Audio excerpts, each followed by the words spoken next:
Let's see the chat box. All right, so in the school community, I'll just put this in if you want to join it. Like I said, it's totally free, you guys. You know, my best to offer a lot of value for you guys. You can join the community.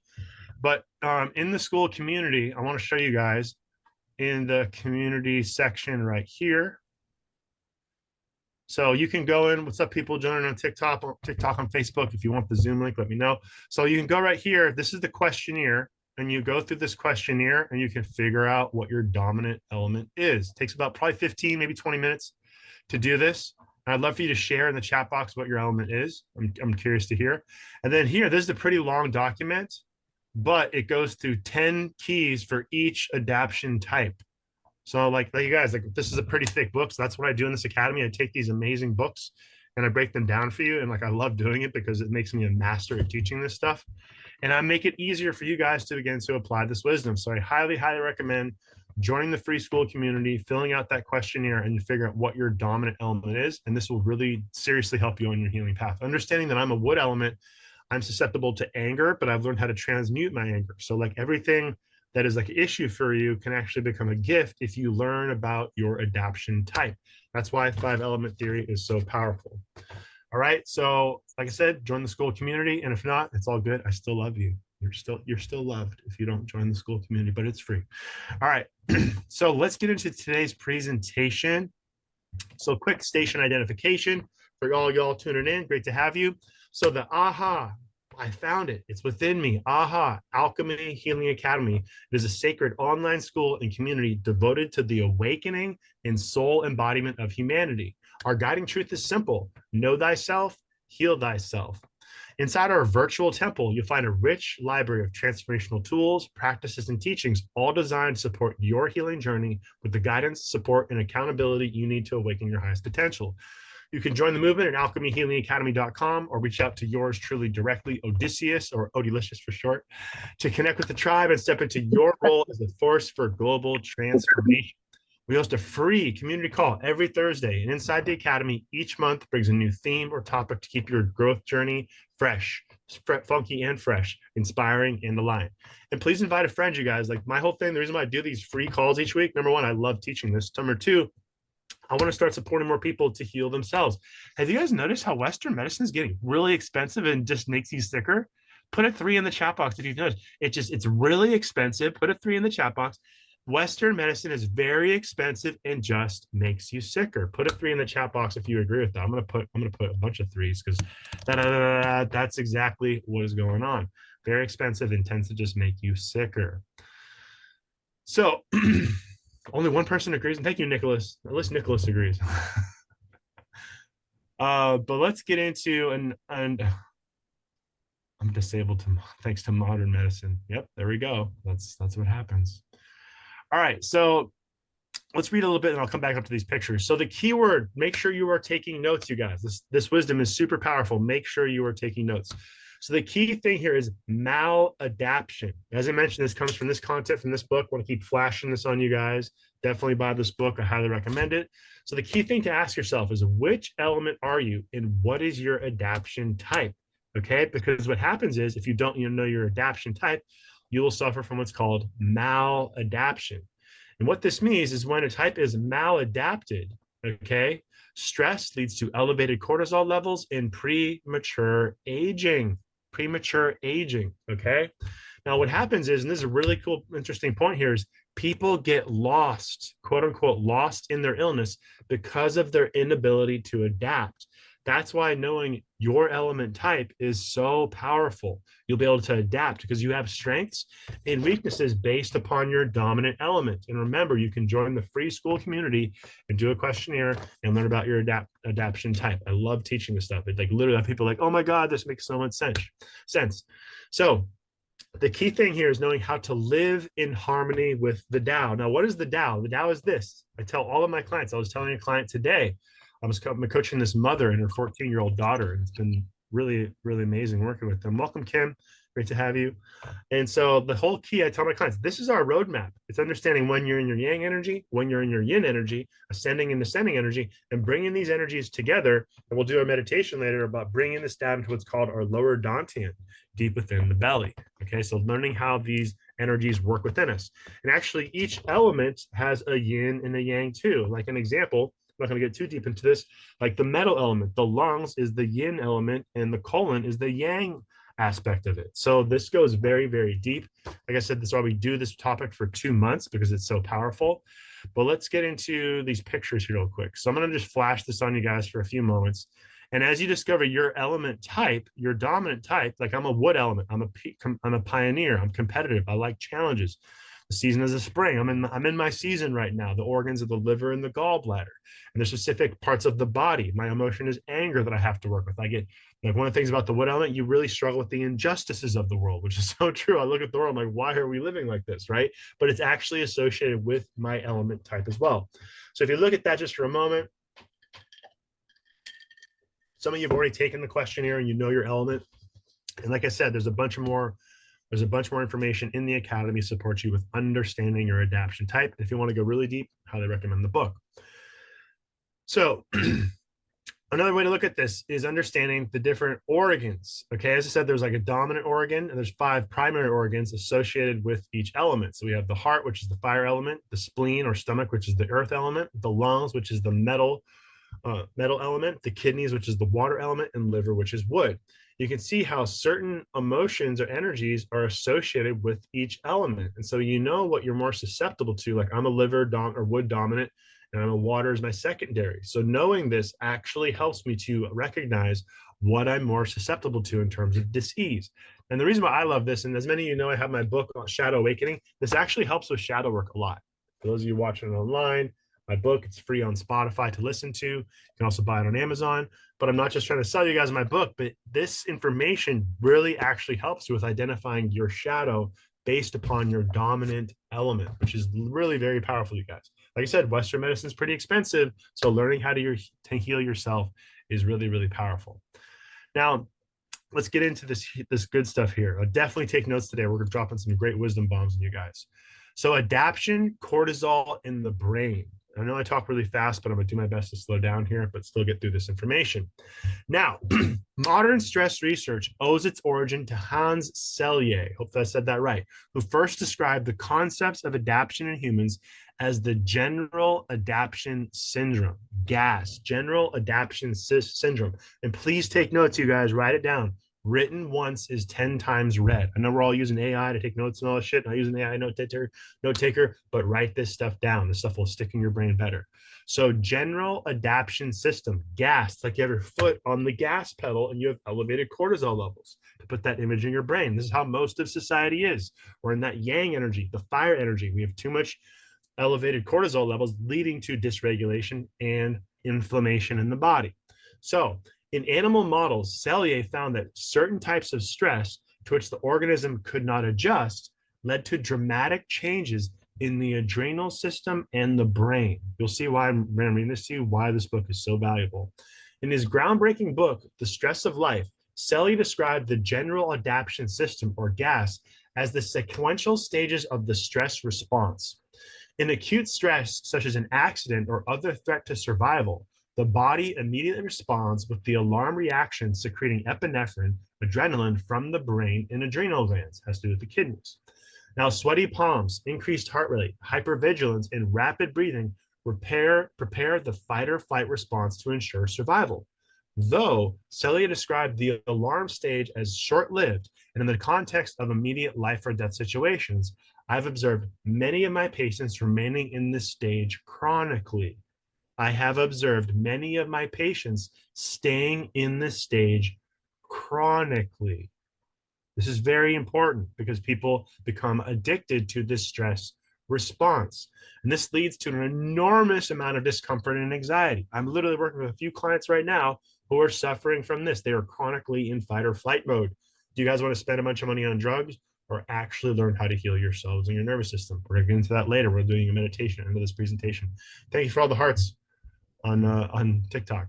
So if stress continues, the adrenal glands produce cortisol within 10 minutes to raise blood sugar and insulin levels, move blood to muscles and away from digestion. This lowers levels of sex hormones and breaks down protein stores for energy.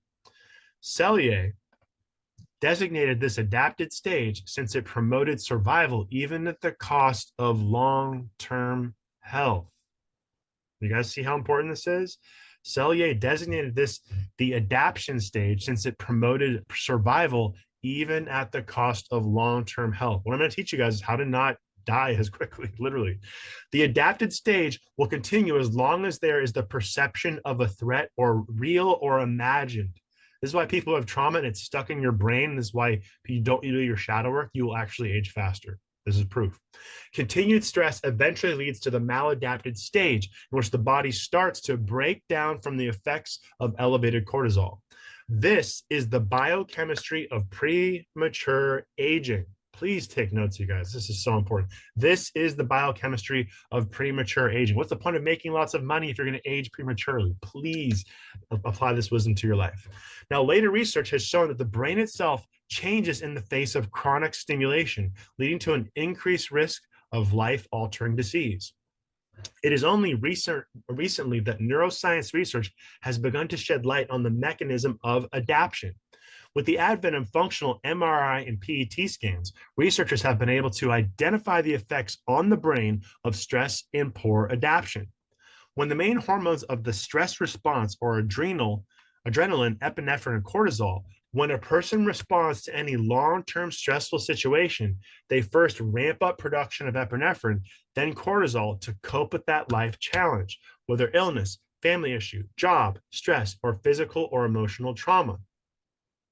If this stress continues, these hormonal changes are hard to undo, reflecting the Ni Jing saying that people can get lost in their illness and not be able to disengage from their maladapted state. Wow, that is extremely powerful right there. Now, what this means, elevated cortisol levels have been linked to all the major chronic diseases of our society: heart disease, cancer, autoimmune disease, premature aging, all because of elevated cortisol levels. Now, people say, like, oh, I don't have time to meditate. It's like, right there is why you need to learn to meditate. May be the most priceless thing you can learn how to do, because it regulates your nervous system. Like I said, we'll do a short meditation at the end of this presentation. Now, cortisol is one of 40 stress hormones from the adrenal gland called glucocorticoids. For simplicity, I will use cortisol in this book to represent all of these hormones. Cortisol production is tightly regulated by feedback mechanisms in the midbrain, hypothalamus, and pituitary gland, with rising cortisol shutting down further stimulation of the adrenal glands. This feedback loop is called the hypothalamic pituitary adrenal axis, HPA. However, this is key, you guys, in a state of continued stress, the feedback loop between the brain and the adrenal glands' cortisol production breaks down, leading to inappropriate levels of cortisol. Ooh, this is what's happening to so many people. That's why when I was reading this book, I was like, oh my God, people need to know this. Now, the brain, through the limbic lobe, the emotional center, I'll talk about this in my book as well, connects emotions and perceptions of the world with the appropriate level of cortisol production and nervous system stimulation. And we're all being overstimulated these days, you guys. Now, fear, worry, anxiety, or the anticipation of a stressful experience are enough to trigger the brain to initiate the biochemistry of stress. Poor diet, lack of exercise, and obesity also increase cortisol levels. Powerful stuff. Like, the world, there's so much constant stress these days. Why putting your phone down, getting out of nature, and meditating and regulating your nervous system is super powerful. Now, if the perception of a threat continues, like if you watch the news too much, which I call fear porn, right? If the perception of a threat continues, a prolonged state of stress response occurs, which can lead to a loss of the ability to reset hormonal balance back to a non-stress state and to a loss of adaptation. Give me a 4 in the chat box if you're digging this information. Give me a 4. Give me a 4. You loving this? This is such good stuff. Thank you for the 4s. Thank you. Just want to make sure you guys are enjoying this. 444. Thank you, Annette. So cortisol and other stress hormones, which are essential for survival and adaptation to stress, become just as dangerous as external threats, which chronically elevate, when chronically elevated and maladapted. I'll read that again because I butchered it. Now, because it's important too. Cortisol and other stress hormones, which are essential for survival and adaptation to stress, become just as dangerous as external threats when chronically elevated and maladapted. Like you're literally killing yourself when you're stuck in these states. Yeah, this would be good. Yeah, absolutely, Sarah. Now, cortisol imbalance can lead to fatigue, weight gain, immune suppression, and susceptibility to colds and flu, joint pains, mood swings, anxiety, depression, insomnia, and digestive systems such as reflux and heartburn. I'm burping as I say that. So, reflux and heartburn. Now, these symptoms are a message of poor adaptation, not necessarily a message to take antidepressants, stomach acid blockers, and pain meditation. You guys, this is an MD, a medical doctor. This is not me. This is a medical doctor. I'm not giving you medical advice. This doctor is saying these symptoms are a message of poor adaptation, not necessarily a message to take antidepressants, stomach acid blockers, or pain medications. I'll give you guys an example. I had a client today who came to my house. She got some stuff going on with her health. She's like, she went to the doctor, and the doctor just literally prescribed her all these pain pills. And she's like, I'm not taking all those pain pills. I'm going to exercise and eat healthy. And I was like, thank you. Thank you. That's what you really need to do. Because you guys, when you're feeling something in your body, Western medicine is like, oh, let's take a drug to deal with that pain that you're feeling. You guys, when your body is feeling something, it's a message. It's a message to slow down and tune into what's really going on. Now I'll read this next part because people often ignore the real meaning of these common complaints. We are in an epidemic of diseases of maladaptation. Maladaptation. That's why that's the key word for this whole presentation. We should call this presentation maladaptation, such as cancer, heart disease, hypertension, stroke, diabetes, Alzheimer's disease, depression, anxiety, and premature aging. You guys see how this is literally what's causing so much dis-ease within the world. Now, after many years of elevated cortisol response, some people reach the exhausted stage of maladaptation with inadequate cortisol production. If this occurs, low cortisol can lead to an increased sensitivity to sound, sudden changes, bright lights, or an unexpected event. Fatigue and intolerance to stress are major problems. Dependence on coffee or other stimulants is common. In adrenal exhaustion, the slightest stress can be overwhelming, and recovery from life's challenges can feel like climbing up a steep mountain pass. Put a 5 in the chat box if you've experienced that, or you know somebody right now who's experiencing that. Throw me a 5 in the chat box. I'll make sure I'm keeping you guys engaged. If you've experienced, or someone, I can name like 5 people off the top of my head who were experiencing that. Back when I was going through my own healing journey, I experienced that. Anything triggered me because I was not doing my shadow work in healing. See all those 5s? Throw those 5s, baby. Flip those 5s. There we go. Now, the story of adaptation and cortisol is not black and white. Cortisol becomes a problem if you have elevated levels over an extended period of time. If the normal feedback mechanisms between the brain and the adrenal glands breaks down, or if the brain responds with inadequate cortisol response. To resolve this all too familiar list of minor complaints that so many Americans endure, as well as prevent premature aging and major illnesses associated with maladaptation, knowing how must be regained. That's why I love this guy's content, because this is the Alchemy Healing Academy, and I'm precisely teaching you about Taoist alchemy. And knowing how is knowing the Tao. It's understanding when you have elevated cortisol levels, when you're in that yang energy, or you're the yin energy. I'm oversimplifying it, but you guys, when you really understand these concepts, and you keep tuning into these calls, I always say this, I'm teaching you guys the same thing over and over again in different ways, but it all comes back to this. This is our roadmap. Understanding your masculine and feminine, your rising, descending, your yin and your yang, the above, the below, what's going on within you, what's going on outside of you. This is all connected. Let's teach the same thing over and over again. It's really, really simple and just in different ways.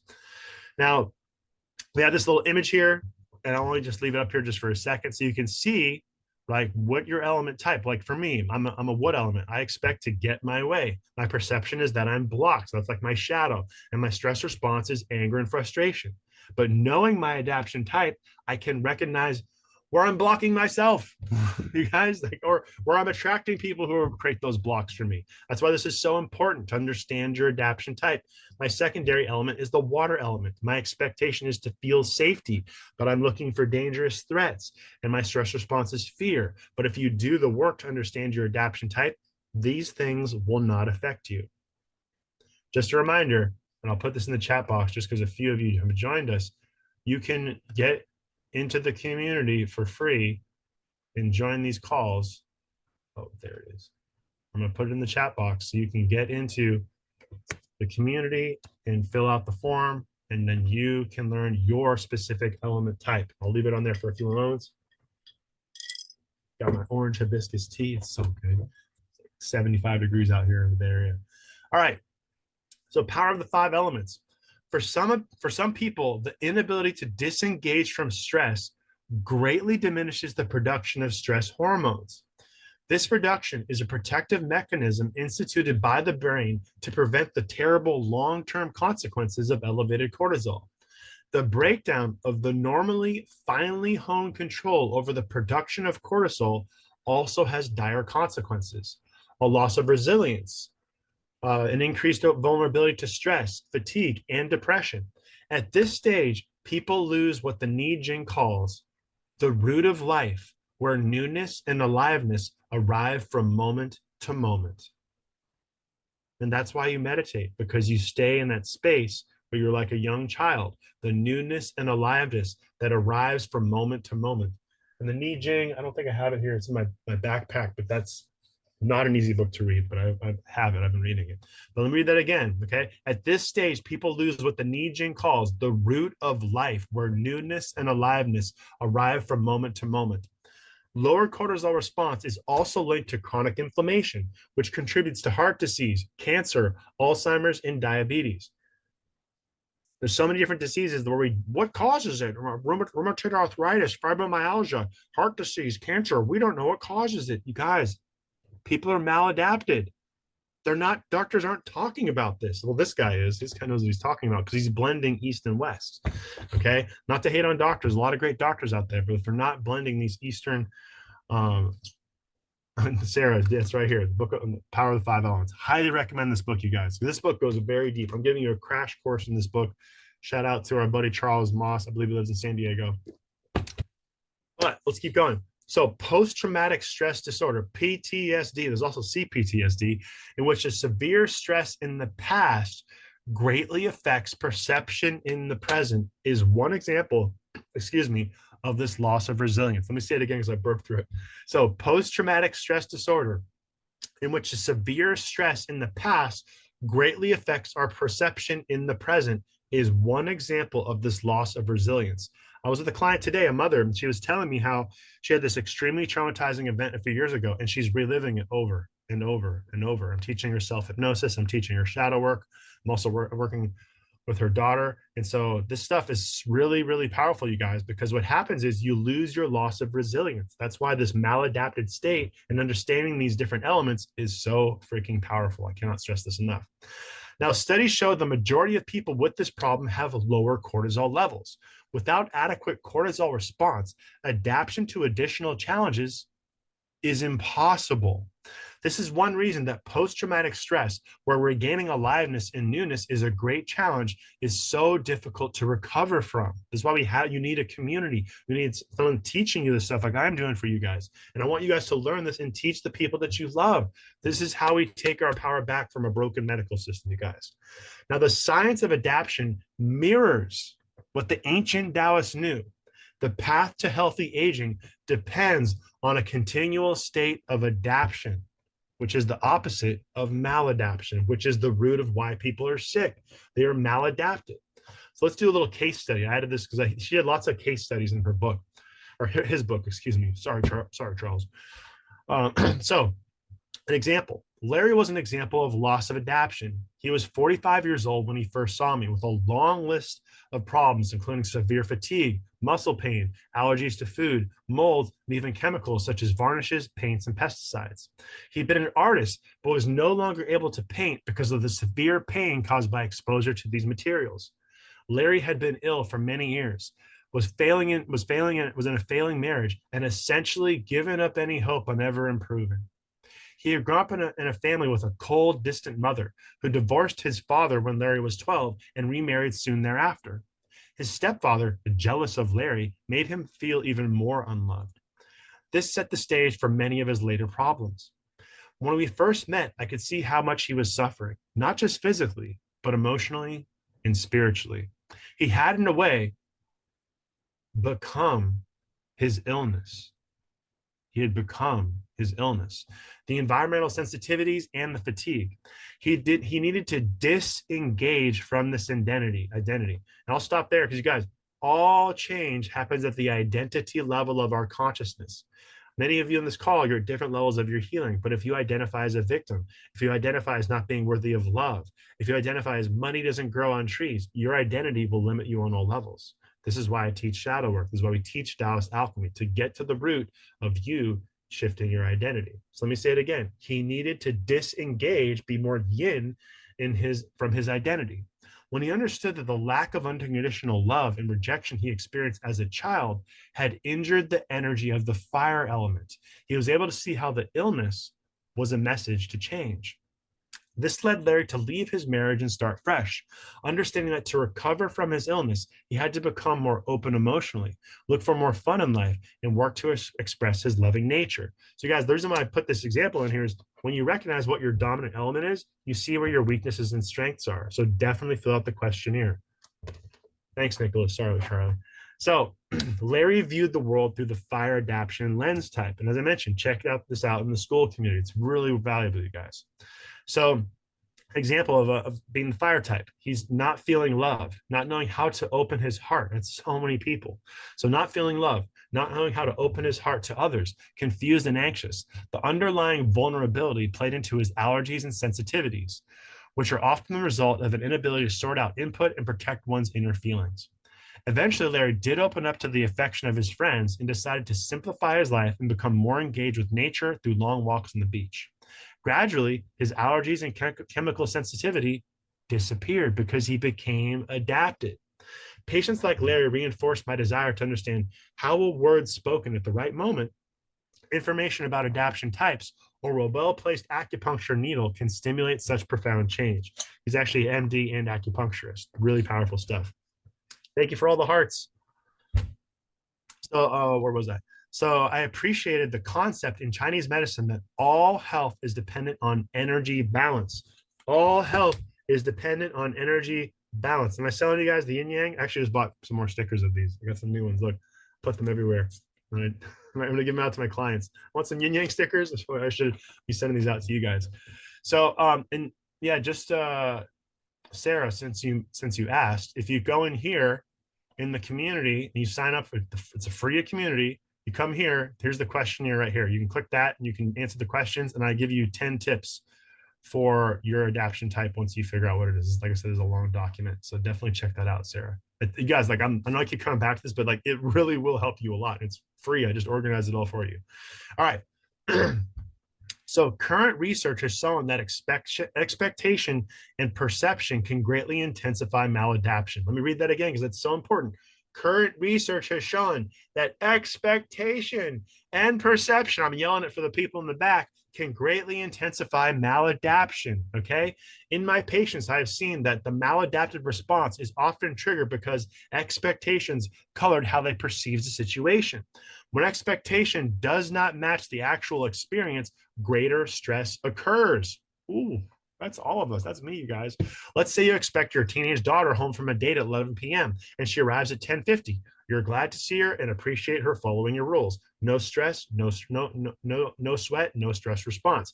However, if you expected her at 10 and she comes home at 10:50, worrying about her would have triggered a sizable stress response. If we keep our expectations in line with the reality, we will be less stressed. You guys see how like you're creating your own stress? Like in that example, it's like, well, your daughter not coming home created the stress, but if you knew how to meditate and regulate your nervous system, then you probably wouldn't be as stressed. That's why learning these specific tools of like central channel breathing are extremely important. Now, The response to stressful situation depends on an individual's state of physical health and metabolism, as well as expectation, perception, and interpretation of a situation. If perception matches expectation, the stress response will be more appropriate and short-lived. For example, an American soldier was interviewed after he experienced his first taste of battle in the Gulf War of 2003. He was initially scared to death, then the adrenaline kicked in and my training took over. In one of the most stressful experiences anyone can have, his training and expectation lessened the stress response and helped him survive the ordeal. He moved into the adapted stage that allowed him to perform at the highest level. His expectation of battle and his perception of the situation were in line with his military training. This insulated him from an abnormal stress response and kept his cortisol in an appropriate range. So you guys can see, like, an example of this is like when you consistently practice your meditation or your central channel breathing, when you're in a stressful situation, you can call upon that to bring you into a regulated state and allow you to adapt to stressful situations. Priceless, extremely important. So, quick sip of my drink. You having fun? Give me an 8 in the chat box. 8 in the chat box. If you're enjoying the presentation. Gotta take a quick sip of my tea. Oh yeah. Thank you for everybody tuning in. Thank you for Earth, Fire, Water 916. I love you. You were loved. You were loved. Thank you for the 8s. I feel loved. Thank you. Oh, we got more 8s, baby. 8 is infinity. All right. So adaptation, acupuncture in the brain. So research on the effect of stress on brain function explains part of acupuncture's influence on memories that engage a person in illness. The emotional memory of a significant trauma or stress, whether from a car accident, abuse in a relationship, or any other chronically stressful situation, is stored in 2 parts of the midbrain, as well as the cerebral cortex, the amygdala and the hippocampus. And I actually talk extensively about the amygdala in my book as well. So the memory in the amygdala is implicit and non-specific, a remembrance that stress occurred, but not the details of the specific event. Make sure you guys are taking notes. This is powerful stuff. So let me say it again. The memory in the amygdala is implicit and non-specific, a remembrance that stress occurred, but not of the details of the specific event. When stress continues over time, the amygdala literally grows new neural connections to ensure the survival of these memories. Whoa, whoa, whoa. Were you guys listening to that? When stress continues over time, the amygdala literally grows new neural connections to ensure the survival of these emotions. What? You guys see I'm teaching you about how your brain works? This finding of new neural growth, called long-term potentiation, is a radical change in the understanding of brain function. Until recently, it was believed that no new cell growth could occur in the central nervous system. At the same time, the amygdala itself contributes to the elevated cortisol levels through the secretion of, hopefully I can say this right, corticotropin releasing hormone, or GRI. However, the story gets even more interesting. Ooh. The amygdala is involved with the person's perception of response to fear and aggression. Let me say that again. The amygdala is involved with the person's perception of and response to fear and aggression. It is the central clearing place for input from higher centers of the brain regarding threats and sensory stimuli, such as facial recognition, though at times this information can actually bypass the higher centers and only involve the midbrain.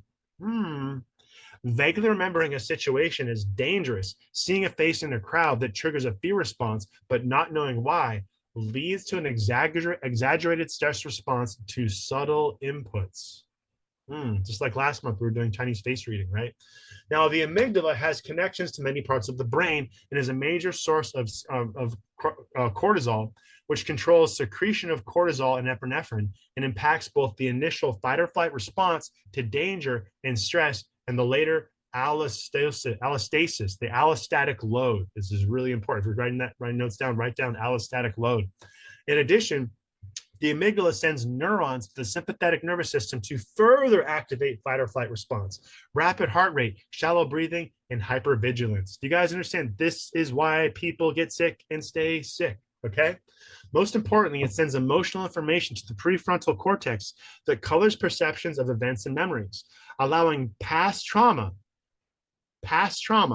to influence the present and preventing the aliveness and newness from moment to moment. This is what keeps people stuck in their suffering, you guys. Let me say it again. Most importantly, it sends emotional information to the prefrontal cortex that colors perception of events and memories, allowing past trauma to influence the present and preventing aliveness and newness from moment to moment, that the Taoists defined as health. Repeated stressful events had led to long-term neural potentiation in the amygdala, creating increased levels of neurotransmitter chemicals and even new growth of neurons that reinforce stressful memories. Woo, boy. If everybody, remember I told you guys, if everybody read this book, it would change everything. However, the implicit memories associated with the amygdala are not necessarily associated with specific events or people, but are a non-specific and pre-conscious response that often involves fear or other stressful emotions. It's because of the generality and vagueness of this type of memory that the amygdala is so often involved in maladapted chronic stress response. Maladapted chronic stress response. This is part of why people have trouble disengaging from their illness and their stress, the memories and the connections from the amygdala that keep the stress going, though the details might be lost and perceptions altered. Give me a quick one in the chat box if you're loving what I'm sharing. Give me a quick one. This is such juicy information. Thank you all the love. Crystal, thank you. Again, lots of hearts. I might make 2 cents on my TikTok video today. All right. So this is such beautiful wisdom, you guys. As I mentioned, get more people on these calls. We really like, I'm doing this for free because we have to get more people learning this information. It will literally save people's lives. All right. The other part of the midbrain that is involved with memories or stressful events is the hippocampus, also a major player in controlling cortisol and epinephrine output. The hippocampus is the seat of declarative memory, a detailed and specific recollection of stressful events. The hippocampus is also the site of the regulatory mechanism that measures cortisol levels and influences adrenal secretion of this hormone. Let me say that again. The hippocampus is also the site of the regulatory mechanism that measures cortisol levels and influence adrenal secretion of this hormone. Elevated levels of cortisol actually damage the hippocampus neurons, impair long-term potentiation in this part of the midbrain, and degrade the declarative memory. And just a reminder, you guys, there's a whole section in the paid version of the Academy that teaches from this book called Trauma and Memory. We have a presentation on that in the Academy if you don't understand what declarative memory is. Keep going. We are left with an enhanced, pre-conscious, and implicit non-specific stress memory and response from the amygdala while lacking the accurate conscious and declarative memory of the hippocampus to modify the stress response. So your body becomes wired to be stuck in this stress response, making you sicker and making pharmaceutical companies rich because nobody's teaching you how to heal. Ooh. So we got to learn this stuff. Now, over time, with ongoing stress, the non-specific memory of the amygdala gets more entrenched, while the details of what the stress actually was stored in the hippocampus are lost. This keeps a person from being in the present. It keeps a person from being in the present. Although specific memories may not be accessible, perceptions continue to be colored by past events. Continuing the stress response, long-term stress, whatever the specifics, can lead to maladaptation and damage from allostatic load through these changes in the brain. Like literally, you guys, your memories are killing you. That's why we, like later this year, we're going to teach neurolinguistic programming, self-hypnosis, quantum psychology. Like I said, we're going to teach the same thing over and over again in different ways to teach you how to apply this wisdom to become your own healer. Okay? I love teaching this stuff. It's so good. So, what was I? Cortisol and CRH from the amygdala are the chemicals that produce these changes. In studies of depressed patients, the hippocampus was shown to be 10% to 20% smaller, the result of elevated cortisol production. Stress inhibits new neuron formation in the hippocampus, which impacts the cortisol control mechanism and declarative memory. Like I said, I have a whole presentation that explains what declarative memory is. I'm not going to get into it, but I have a whole presentation on that. These changes in the midbrain explain why some people develop chronic anxiety, depression, and post-traumatic stress disorder. However, we can also look at these fascinating new ideas in the field of stress research as the ancient Taoists did. Okay, the ancient Taoists. This is the Alchemy Healing Academy. We teach Taoist alchemy. Okay, so as the ancient Taoists did, people get lost in their illness because they are unable to adapt. This is the theme of this presentation. People get lost in their illness because they are unable to adapt. They lose the ability to disengage from illness and live with the aliveness and newness moment to moment. The amygdala, as well as other memory centers, won't allow them to regain that aliveness or disengage from past trauma. Whoa, this is happening to so many people that we love. This is happening to so many people that we love, you guys. That's why we need to learn this stuff and apply it. It's one thing to learn this, but you have to embody it. That's why we're going to do a meditation at the end of this presentation to embody this. The most recent research into the amygdala and the stress response brings additional validation for the idea of the Taoists. It is now recognized that the appropriate treatment, psychotherapy, acupuncture, and possibly medication, the amygdala can remodel and reduce the chronic stimulation of the cortisol and CRH. So you guys, you can rewire your brain. Like I said, we'll be doing NLP and quantum psychology later this year. Keep tuning into these calls every Thursday, 6 p.m. If you're on TikTok, you can tune into the Zoom and actually see the pictures in the presentation. Next week, we're going to be doing Wu Wei, the art of Wu Wei. I'm going to have a PowerPoint presentation, so please tune in next week. It's going to be freaking juicy, baby. It's going to be juicy. So how are we doing on time? Pretty good, pretty good. We've got a couple pages to go. So functional MRI scans have demonstrated that acupuncture reduces the activity in the amygdala and affects the neurons in the hippocampus. This could explain what I hear from my patients about the effects of acupuncture. They report increased calmness, better sleep, and a regained sense of oneness, feeling like my old self again, or that weight has been lifted, and they are happy again.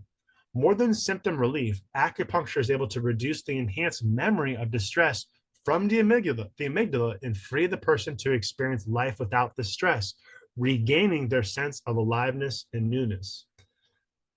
Success in maintaining health and adaptation lies in the plasticity of the brain. If you're taking notes, write that down. Success in maintaining health and adaptation lies in the plasticity of the brain. It's called neuroplasticity. This comes back to neuro-linguistic programming. Literally, you guys are creating a spell. You're casting a spell on yourself, keeping yourself stuck in the muck, right? So like that, you can change all of that though. Now the brain and all the structures that control the stress response and adaptation, rather than being unchangeable and set in stone, can grow, expand, contract, and remodel. Then this, you guys, this symbol, expansion, contraction, right? You can literally remodel your entire life. Okay, that's why we teach Taoist alchemy. That's why we have the Alchemy Healing Academy. This is just such deep, this wisdom. So I'll read that paragraph again. The brain and all the structures that control the stress response and adaptation, rather than being unchangeable and set in stone, can grow, expand, contract, and remodel. This means that a child, I'm going to slow down here.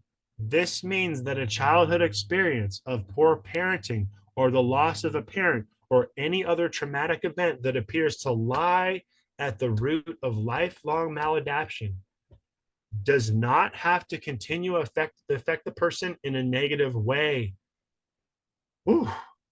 Regaining adaptation in aging will require resetting the midbrain's control over cortisol production. If you need help with this, I do one-on-one coaching. I do energy healing. I have my best-selling book. It's on Amazon. It's on Amazon. It's free on Spotify. If you need help, please start doing the work, you guys.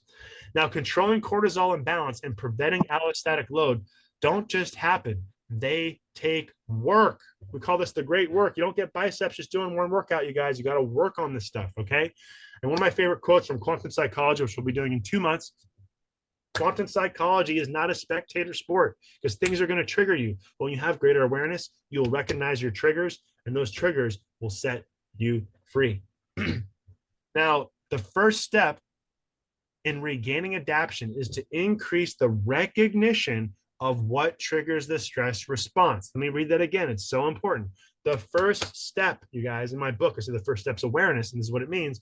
The first step in regaining adaptation is to increase the recognition of what triggers the stress response and what tools a person has available to modify the maladapted changes.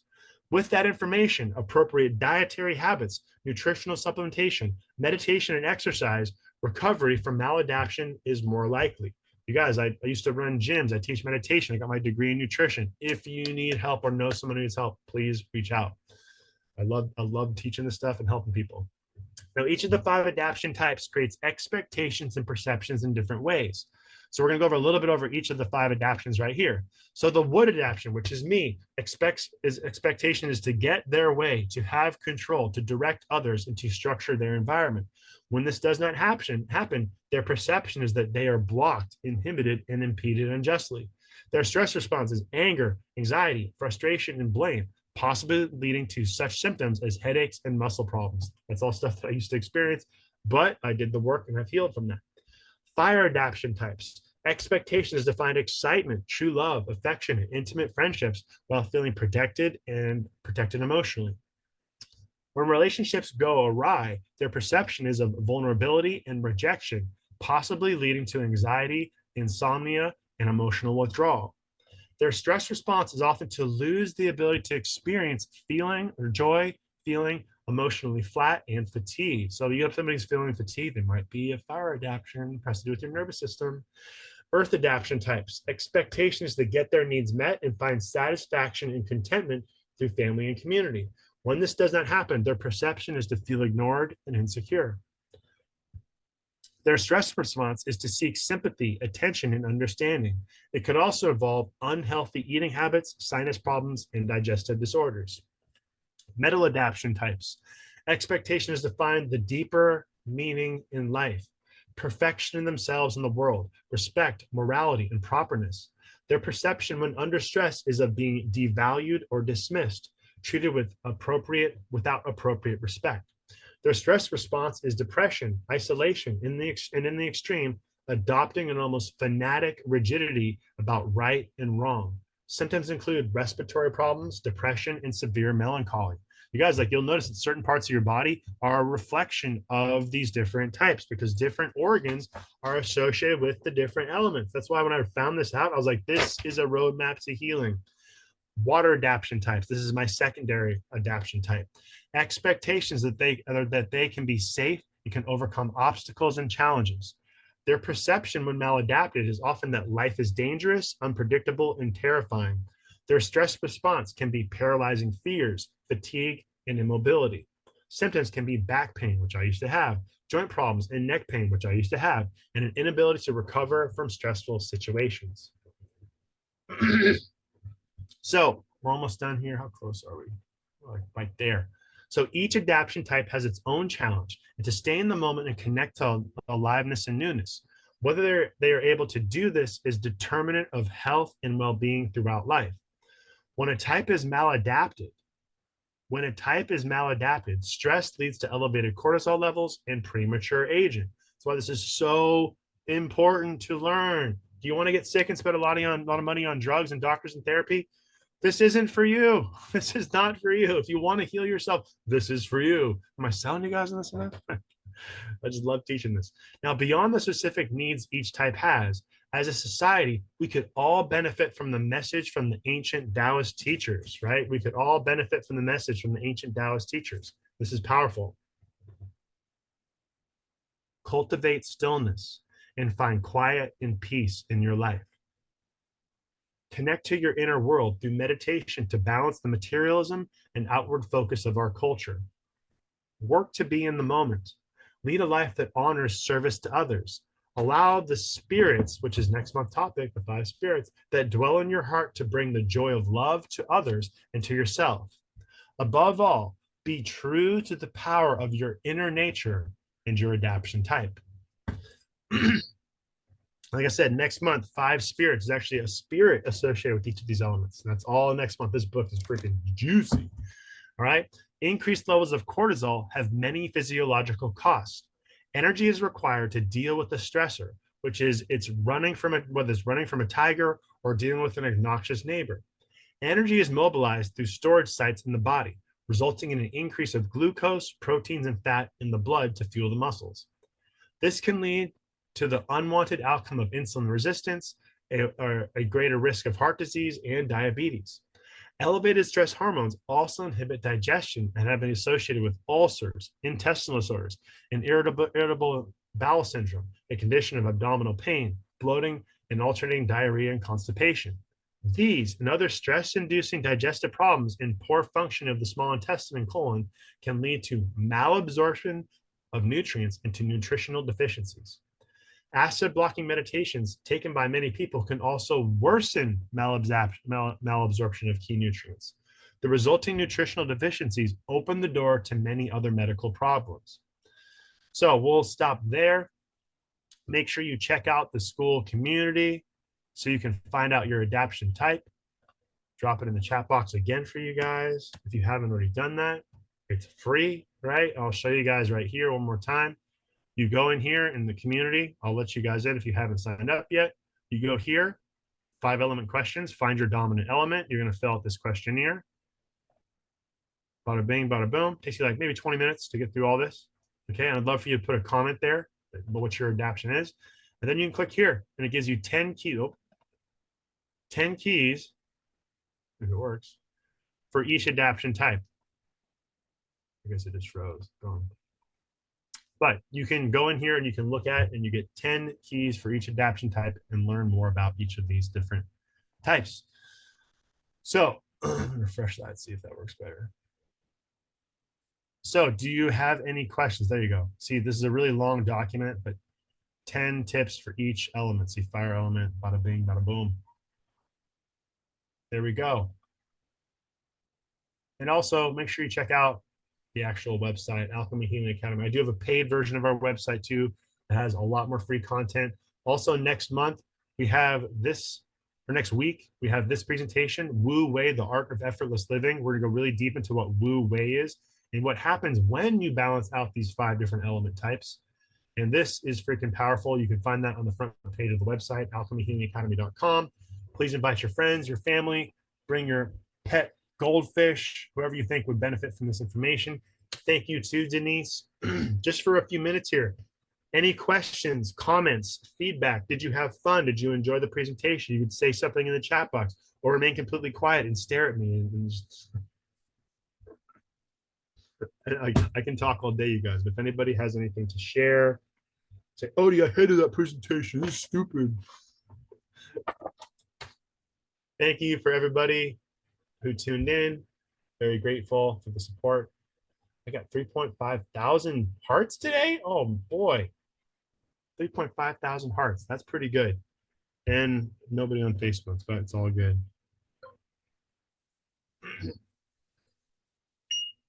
Boom. Thank you, Shelly.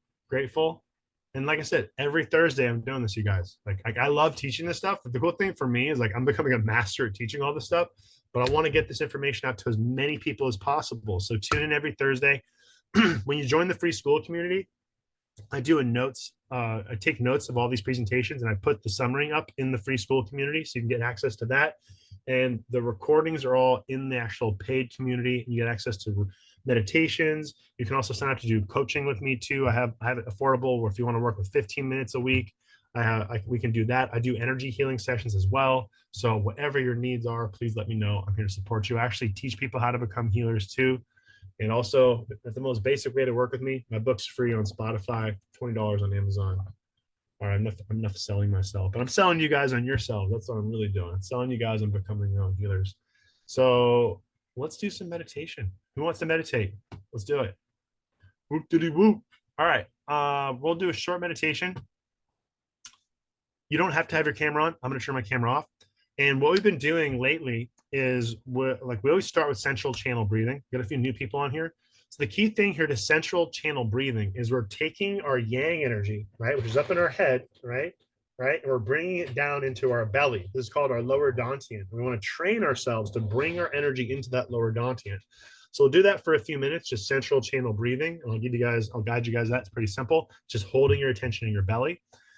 And then we're going to do this other meditation, which actually regulates your nervous system. It's extremely powerful and also extremely simple as well. We're moving into the heart space. So we start at the base, then we move into the heart. And we'll do that for like 10 minutes or so, just to finish everything up, because it's great. So everything I taught you guys is good, but it's the embodiment of this is what really matters. So let me, I don't need my timer. It's all good. All right, let's begin with the meditation. Take a nice big inhale into your belly. Exhale down into the earth. Inhale from the earth into your belly. Exhale into the heavens above. Inhale from the heavens into your belly. Exhale down into the earth. Inhale from the earth into your belly.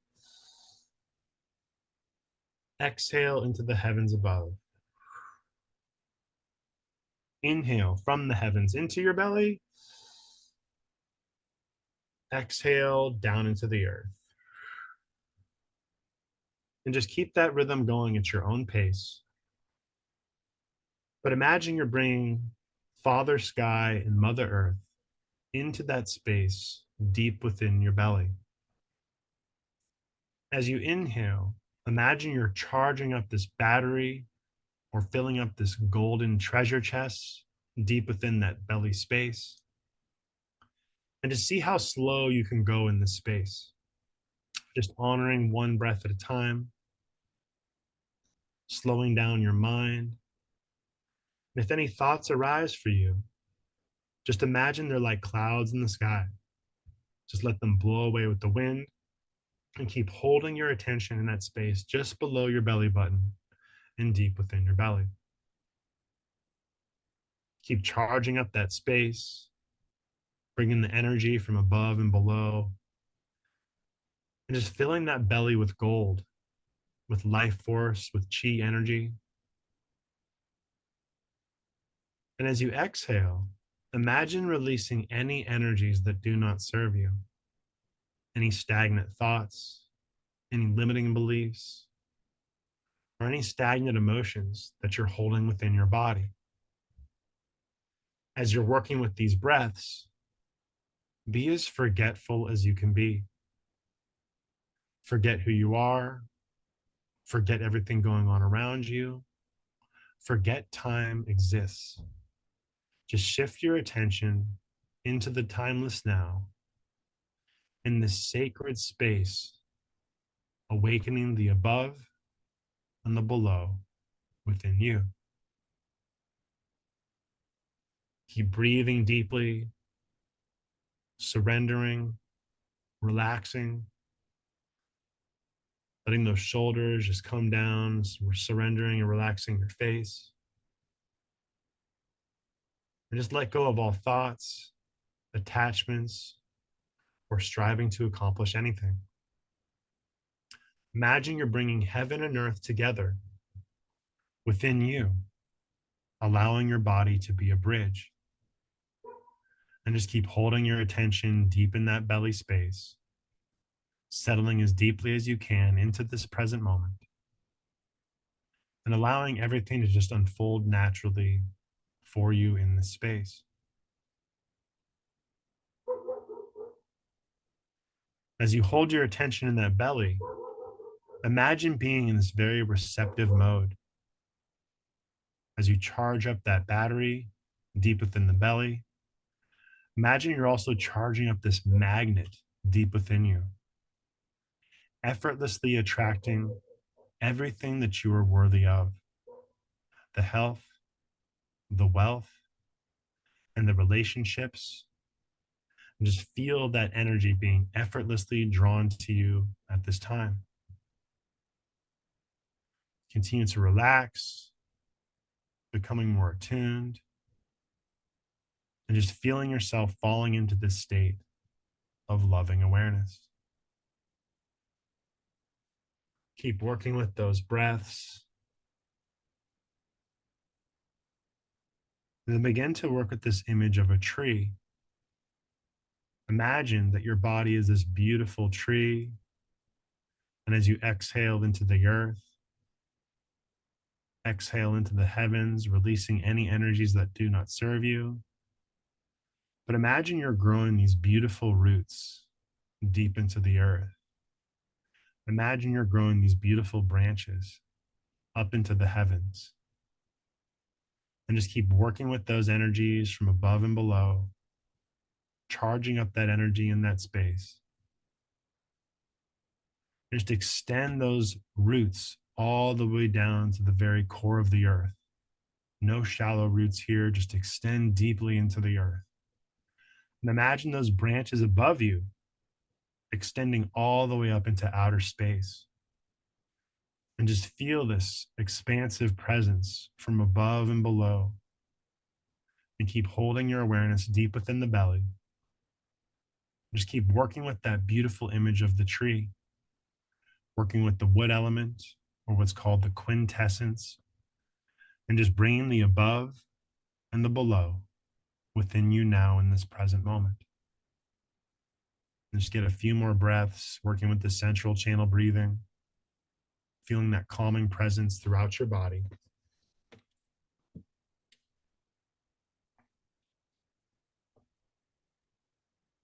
And then we'll gently shift into this technique to regulate the nervous system and working with your heart space. So bring your awareness up into the center of your chest. And if you feel called, you can place one or both hands over the center of your chest. And we're going to do some box breathing, but with a very specific image. We're going to be inhaling and imagining that we're pulling in this beautiful light energy from above us into the heart space. And when we exhale, we're going to imagine pushing energy out in all directions, above, below, and to the sides of us, and just feel this auric field around us. So take a nice big inhale and feel this beaming light coming down from the heavens above into your heart space. Holding your breath and just feeling that energy beaming down into your heart. And then exhale, imagining this energy moving out from all of your pores in all directions, and then holding that breath out. Big inhale, imagining this light pouring in from this beautiful sun above you into your heart space. Holding that breath in, holding that breath out. And imagine pushing the energy out in all directions, all around you.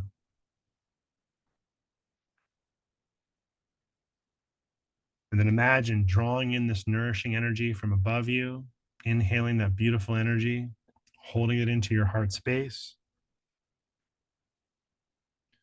Now exhaling and releasing the energy in all directions around you, just pushing the energy out, regulating the nervous system.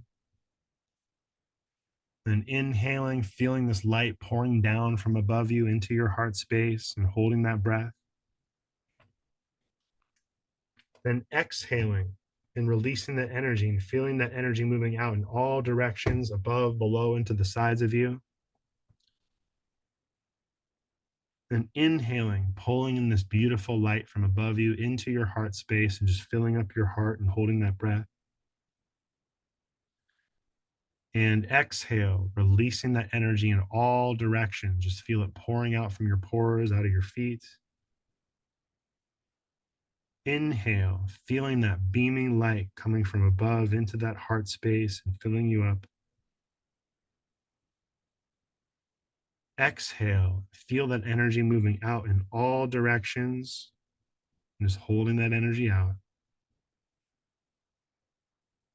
Inhale, feeling that energy pouring down from the sun into that heart space and filling up your heart, this beautiful energy. Exhale, releasing that energy in all directions, all around you. Inhale and feel that energy pouring down into your heart space, filling your heart with this beautiful light energy. Exhale and releasing that energy in all directions, just filling up your auric field, relaxing your nervous system. We'll do a little bit more. Inhale and feel this light beaming down from above into your heart space and filling up your heart space. Exhale and release that energy in all directions, above and below, all around you. Inhale and feel that energy pouring down from the sun into your heart space, filling up your heart with this beautiful radiant energy. Exhale and release that energy out in all directions around you, feeling your nervous system becoming very calm. And just come back to your regular breath and just remain present and just feel this calming presence throughout your body. Just relax. And to finish, I'd like to do a little bit of psychic surgery just for about a minute or so. Imagine that your body is sitting within this sacred pyramid of white light. Four corners around you, the peak of the pyramid above you.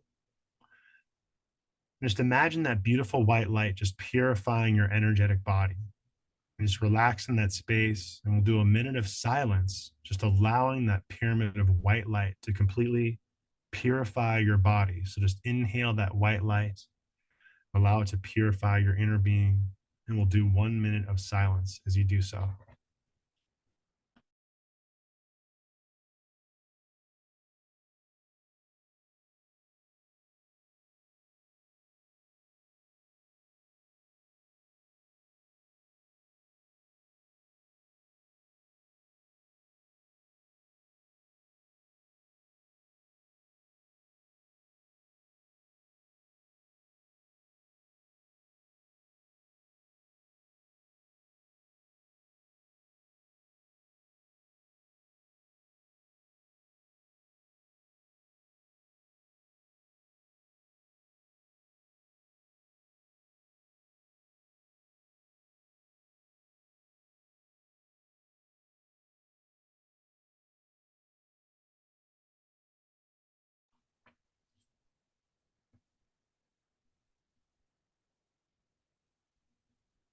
Beautiful work, everybody.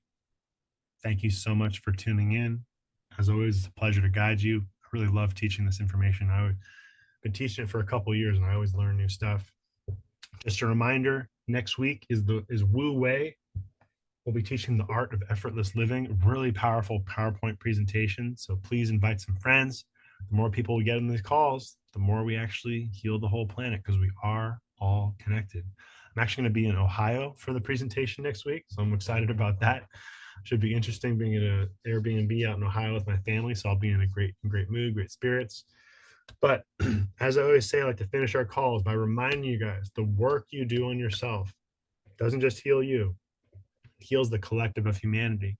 So keep practicing the meditations, keep doing the work to heal yourself. If you need any additional support, please feel free to reach out. I appreciate and love every single one of you. Have a good day. Much love. Peace.